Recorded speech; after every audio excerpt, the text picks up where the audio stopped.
the good scenario for AI would be that we use it to enable people who are not at the frontier of education to do more skilled decision-making work, Okay. right? Medical care, software, design, construction, skilled repair, law. Because they're standing on top of knowledge, in a sense, on the back of knowledge. That's right. So AI is an incredibly good decision support device. Yeah.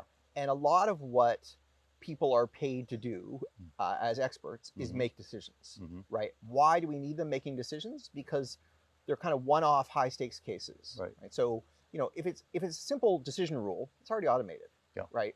But if you're, a doctor deciding how to diagnose this patient, a contractor figuring out how to remodel this kitchen, you're a plumber and you have to come into someone's 100-year-old house and rip out their water heater and replace it, right? There's a lot of formal knowledge, and then there's a lot of judgment and experience. Yeah. And those folks that is true in education, and so those folks are expensive. Yeah. It's not to say they're not worth it, Right. but they increasingly dominate our economy. Yeah. And they're not getting more productive. Right.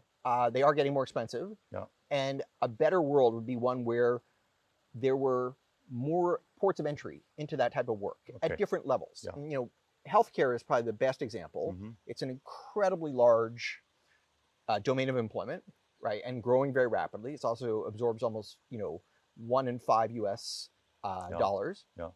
And there's expertise at all levels. Yeah.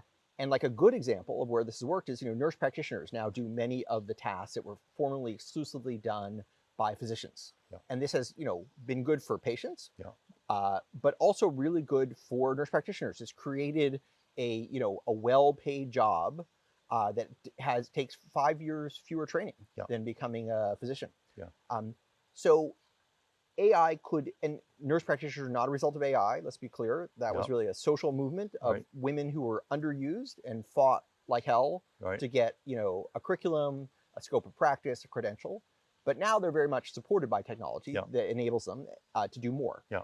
And I think that's a kind of a archetype of how we could do more things that look like that.